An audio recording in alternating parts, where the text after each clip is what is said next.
I never do stylized character, so it was a challenge. It was great because the way that Marlon explained all the process is very clear for me and learned a lot from zero, really from zero to my character. I very hard.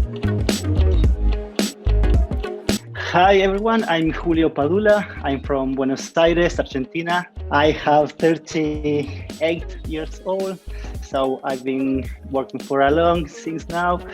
I have a background in medicine.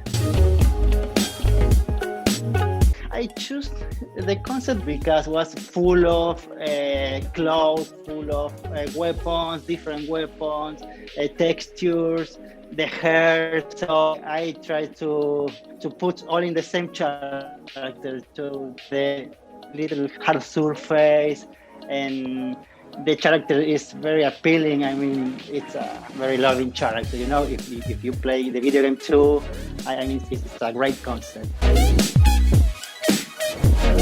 I think that look the character. I mean, okay, we finish with the face, go to the body, and reopen the idea with the face, look again, and try to make another level, another more and more. I mean, all the time to push yourself, and that was a great achievement for me. I mean, it's never finished, you know.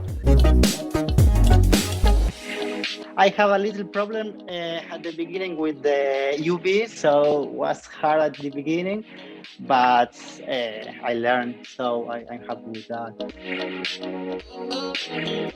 I want to print the character. I remake the hair and put all in solid, you know, and make a base. I working on that because I want to see on my desk. I want to make a good and clean portfolio, so I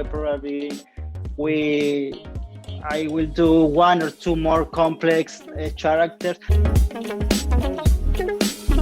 Yes. I think the stylizer was really good for me, for the program. I learned a lot, and I like because I have the instructor with me. You can find a lot of information on internet, but when you have a little problem that you will be, it's good to have the instructors with you. That's the difference for me. I think I tried to make the highest level I was possible to do it, and I did it. So that's for me. From now, this is my baseline, and I want to go even high.